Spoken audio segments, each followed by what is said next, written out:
mengenai jemaah tabligh. Mereka lebih banyak dakwah ya Pak. Dia ada 3 sekolah ya Pak. 3 hari dalam setiap bulan, 40 hari dalam setahun, 4 bulan seumur hidup. 4 bulan itu cukup sekali seumur hidup.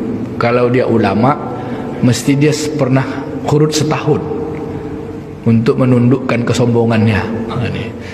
Jadi 3 hari, 40 hari, 4 bulan itu metode yang berdasarkan ijtihad Maulana Ilyas rahimahumullah, seorang ulama mursyid tarekat Chistiyah. Jadi beliau ini ulama, ahli hadis, bahkan adik beliau Syekh Zakaria rahimahullah itu ahlul hadis, disebut Syekhul Hadis, meninggalnya di Madinah, sempat ngajar juga di Madinah, buku kitab-kitabnya dipakai di Azhar. Kalau jemaah tabligh ini 3 hari, 40 hari, 4 bulan itu sekolah dakwah. Intinya mereka berdakwah untuk diri sendiri. Kalau sudah pulang 3 hari, pentingnya dia mendakwah keluarganya, mendakwah, mengajak orang kampungnya. Maka ada namanya 2 Pak, amalan intiqoli dan ada amalan amalan makomi. Amalan intiqoli itu yang mereka bergerak 3 hari, 40 hari, 4 bulan. 3 hari itu SD ya Pak. 40 hari itu SMA ya lah kira-kira, SD, SMP, SMA. 4 bulan itu SMA nya. Kalau perguruan tinggi itu yang setahun itu. Tapi seumur hidup sekali cuman. Kalau 3 hari itu tiap bulan. Artinya apa? Maulana Ilyas rahimahumullah dia mengijtihadkan bahwa hidup kita ini zakat harta kita kan 25%, 2,5%. Maka dalam setiap sebulan itu mesti ada 2,5% yang kita korbankan untuk agama. Kalau kita kerja sebulan 27 hari, maka 3 hari gunakanlah untuk agama. Dan di dalam mereka pergi hurut 3 hari itu sebenarnya mengambil metode suluk. Mereka berzikir pagi petang, zikir malam, wajib tahajud.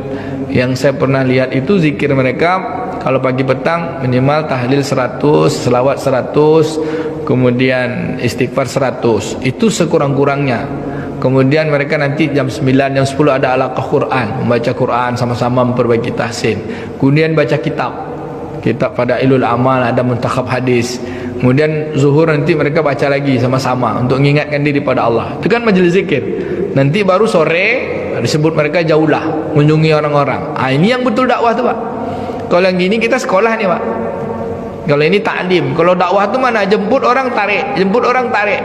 Rasulullah SAW bukan pada fase awal Mekah saja Pak, sampai Nabi wafat, bahkan di zaman sahabat, bahwa jumlah sahabat itu 124.000 orang sahabat yang meninggal di Madinah, dikuburkan di Baqi itu hanya sekitar 11.000. Yang 100.000 lagi kemana? Itulah mereka pergi dakwah ke semua negeri, termasuklah ke Cina, ke Nusantara, yang paling banyak ke negeri Syam. Maka metode itu ijtihad dari Maulana Ilyas rahimahumullah. Apakah mereka berzikir? Zikir Pak. Bahkan kalau mursyidnya tarekoh masuk jemaah tabligh, tambah dahsyat. Makanya pesantren jemaah tabligh di Indonesia ini ada 2 kan tempatnya. Pertama di Temboro, di tempat Syekh Huzairan Taifur Abdullah almarhum, kemudian adik beliau Gus Ubaid, itu orang-orang tarekat Naksabandiyah Khalidiyah. Mereka tersambung itu. Kemudian jemaah tabligh yang di Magelang itu di Pondok Pesantren Payaman. Dulu syekh mursyidnya adalah Kiai Mukhlisun Allah yarham, itu adalah tarekoh Saziliyah. Jadi orang-orang tabligh ini adalah orang-orang tarekoh Pak. Cuman kadang-kadang yang baru keluar 3 hari 40 hari ini macam dia aja lah yang paling apa ya Pak, ngajak orang. Memang betul ngajak itu dahsyat. Waman ahsanu qaulan mimman da'a ilallah.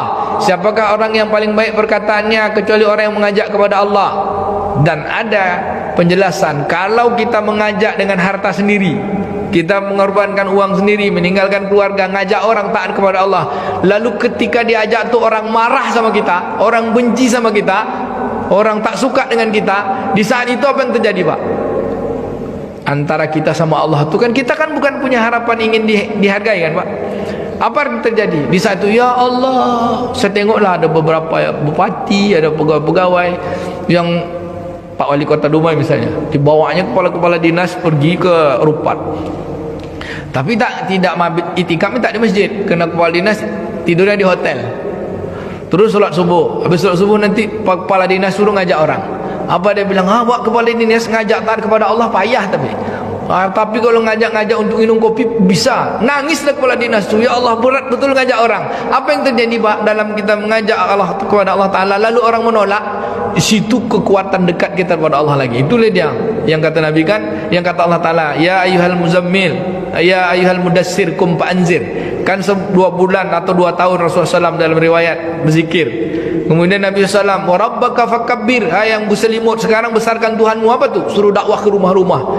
Ternyata dalam dakwah ke rumah tu berat tantangannya, mujahadah, kepayahannya. Dengan mujahadah tu Allah kuatkan kita dekat dengan dia. Itulah tadi bahasanya, untuk dapat keperluan spiritual maka korbankan diri untuk Allah Ta'ala.